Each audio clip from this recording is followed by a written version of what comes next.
결심했어. 교환학생을 가는 거야. 친구들도 간다고 하니까요. 다들 좋다고 하니까요. 보다 명확한 이유가 필요합니다. 안녕하세요, 여러분. 네은입니다. 손네은의 대학생활 돌아보기. 손네은의 샤대생은 내가 새내기였을 때 누군가 나에게 해주었다면 너무너무 좋았을 대학생활 꿀팁을 담고 있습니다. 오늘도 제 대학생활의 터닝포인트라고 말씀드렸던 교환학생에 대해서 이야기를 해보려고 하는데요. 사실 코로나로 인해 교환학생 중도 귀국, 전면 취소, 온라인 진행 등등 아쉬운 점들이 너무너무 많은 요즘인데요. 교환학생 콘텐츠가 시국에 맞지 않는 것 같다. 하지만 놀랍게도 교환학생 콘텐츠를 통해서 제 채널을 방문해주시는 분들이 많이 계시더라고요. 여전히 많은 분들이 교환학생 프로그램에 관심을 가지고 계신 것 같아서 오늘은 지원 준비 과정에서의 몇 가지 팁들을 알려드리도록 하겠습니다. 교환학생 프로그램에 로망이 있으신 분들은 구독 누르고 영상 끝까지 시청해주세요. 좋아, 결심했어. 교환학생을 가는 거야! 라고 마음을 먹었을 때 가장 먼저 해야 할 일이 무엇일까요? 나라 선택? 학교 선택? 그 전에 우선되어야 할 일은 바로 why입니다. 시간과 돈을 들여서 어쩌면 졸업까지 미루고서 왜 교환학생을 가려고 하시나요? 친구들도 간다고 하니까요. 다들 좋다고 하니까요. 보다 명확한 이유가 필요합니다. 우선 현타를 방지하기 위해서 why 교환학생이 필요합니다. 지난 영상에서도 말씀을 드렸지만 교환학생이 마냥 좋기만 한 경험은 아닙니다. 외국 땅에서 외부인이 되는 경험, 언어 장벽, 적응의 어려움, 지루함 등등 기대했던 것과 달라서 중간에 돌아오는 일도 있습니다. 시간, 돈, 멘탈까지 모두 깨지는 경험을 할 수도 있겠죠. 제가 여러분들에게 겁을 주려고 하는 건 아니고 만약에 갔는데 돌아오는 게 최선이라는 생각이 들면 그렇게 해야겠죠. 지원 전부터 교환학생을 가려고 하는 목적을 정해두시는 것이 마냥 좋지만은 않은 경험인 교환학생 생활 동안 멘탈을 관리하는 데 도움이 됩니다. Why 교환학생의 대표적인 예시로는 외국어 공부, 여행, 힐링 등등이 있죠. 저는 꼭 이게 아니더라도 자신만의 이유가 있으면 충분하다라고 생각합니다. 예를 들어서 제 친구는 나중에 그 나라로 이민을 가고 싶다라는 생각이 있었대요. 그래서 그 전에 약간 체험을 해보고 싶다는 생각으로 이제 지원을 하게 되었고 다녀와서 자신만의 생각을 정리를 할 수가 있었다고 합니다. 또 어떤 지인은 학점 인정을 받으면서도 여행도 다니고 싶다라는 이유로 교환학생을 다녀오기도 했습니다. Why 교환학생은 거창한 게 아니어도 괜찮습니다. 무언가를 성취하고 큰 변화를 이끌어내기에는 한 학기는 너무 짧기 때문이죠. 자기 자신이 납득할 수 있는 이유만 있으면 충분합니다. 이렇게 정해둔 나만의 why를 바탕으로 하면 학교 선택, 나라 선택도 더욱 수월해집니다. 외국어 학습을 하고 싶다, 아니면 전공 공부를 하고 싶다 이런 분들 계실 텐데요. 예를 들어 교육학과가 핀란드를 가거나 음대가 독일을 가거나 중문과가 중국을 가는 것처럼요. 나는 날씨 좋은 곳을 가고 싶어서 이곳을 선택했다. 나는 사람이 북적북적거리는 곳이 좋아서 이런 곳을 선택했다. 이런 식으로 목적과 선호가 있으면 선택지를 좁혀 나가실 수가 있습니다. 학교를 선택하는 데 있어서 중요한 두 가지를 말씀드리려고 하는데요. 첫 번째로 학교가 있는 그 지역에 대해서 조사를 해보세요. 가령 미국이라고 하면 주마다 특성이 있죠. 어떤 주는 너무 춥대, 어떤 주는 인종차별이 심하대 혹은 덜하대처럼요. 중국의 경우에는 지역마다 방언 차이가 큽니다. 완벽한 선택지를 찾기는 어렵다고 할지라도 이것만은 절대 안 돼! 하는 것들을 가진 선택지를 제외하는 것도 좋은 방법입니다. 저는 호주 브리즈번의 사진을 보고 뿅 반해버렸는데요.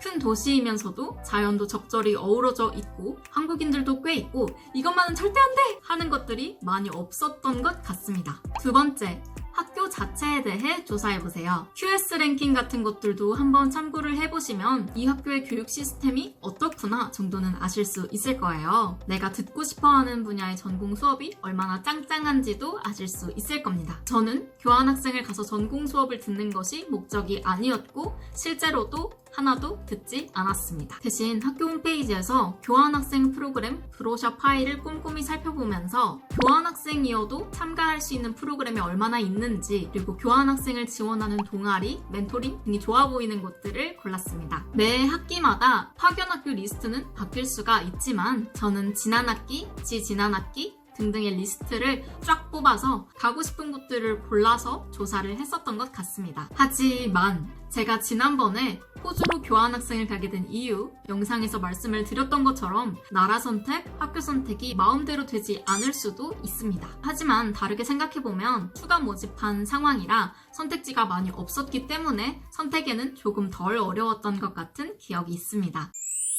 마지막 세 번째는 필요한 것 미리미리 준비하기입니다. 교환학생을 지원하려고 보니까 외국어 시험 점수, 장학금 등등 알아볼 것이 정말 많죠. 그런데 교환학생 파견이 결정된 직전 학기에 훨씬 더 정신이 없어집니다. 그렇기 때문에 미리미리 준비하면 시행착오를 줄일 수가 있습니다. 교환학생 준비에 필요한 외국어 시험, 비용이나 장학금 등등에 대해서 구독자분들이 남겨주신 질문에 답하는 시간을 갖도록 하겠습니다. 먼저 외국어 시험에 대해서 이야기를 드리도록 하겠습니다. 저는 대학에 가면 교환학생을 가야지 라고 생각을 미리 하고 있었기 때문에 굉장히 미리 플랜을 짜둔 편이었어요. 나는 미국으로 가고 싶은데 할로윈, 크리스마스가 있는 2학기에 가야겠다. 3학년 2학기 때 가려면 2학년 2학기 때 보통 선발을 하는구나. 그 전에 2학년 여름방학 때 나는 일정이 있으니까 1학년 겨울방학 때 토플을 준비해야겠다. 이런 식으로 계획을 짜뒀던 것 같습니다. 요즘은 코로나로 인해서 교환학생 프로그램의 변수가 많아진 시기이기 때문에 이렇게 미리까지는 아니더라도 자신의 상황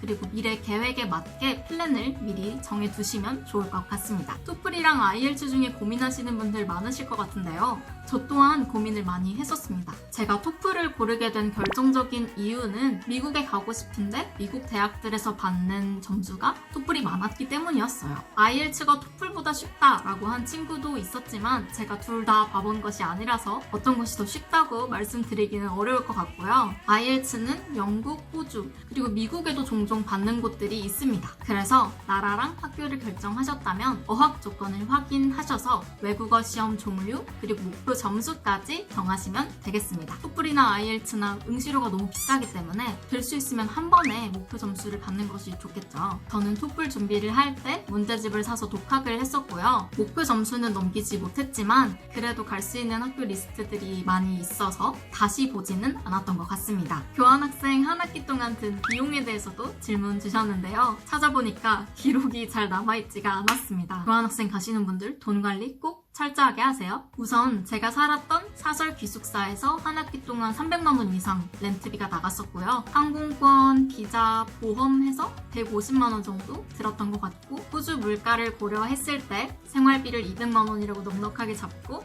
여행비에서 200만 원 들었다고 넉넉하게 잡으면 총 800만 원 정도? 1000만 원까지는 들진 않았던 것 같습니다. 아무래도 많은 돈이 들기 때문에 장학금을 꼭 알아보시는 게 좋은데요. 교환학생 장학금 중에 유명한 것들로는 미래에셋 장학금, 서울 교환학생 장학금 등등이 있죠. 저도 다 신청을 했었던 것 같은데 다 떨어졌습니다. 아무래도 추가 모집하는 과정에서 나라랑 학교가 변했기 때문에 지원서가 좀 자연스럽지 못했을 수도 있고 워낙 인기가 많은 장학금들이기도 합니다. 그래서 인터넷에서 교환학생 장학금 합격하신 분들 후기를 많이 읽어보시면 도움이 되실 거라고 생각합니다. 저는 대신 교내에서 장학금을 받은 케이스인데요. 교환학생 프로그램을 주관하는 국제협력본부 같은 곳이나 단과대, 학과별로도 학생들의 해외 수학을 지원해주는 제도가 있을 수 있으니 찾아보시길 바랍니다. 교환학생 파견을 가서도 생활비를 벌 수 있는 기회들은 있는데요. 학생비자이기 때문에 조금 제한적이긴 하지만 학생들이 참가할 수 있는 조교일이나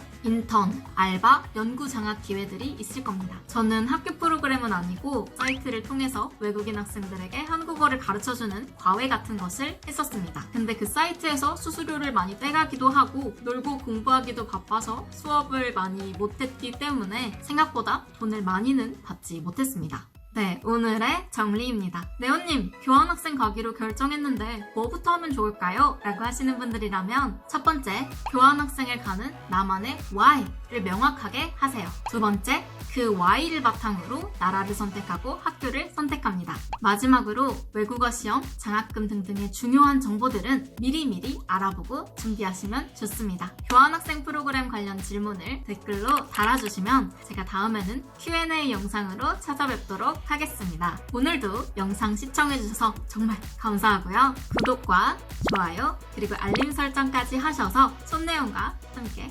성장해봅시다. 오늘도 네온처럼 빛나는 하루 보내세요. 또 만나요. 안녕.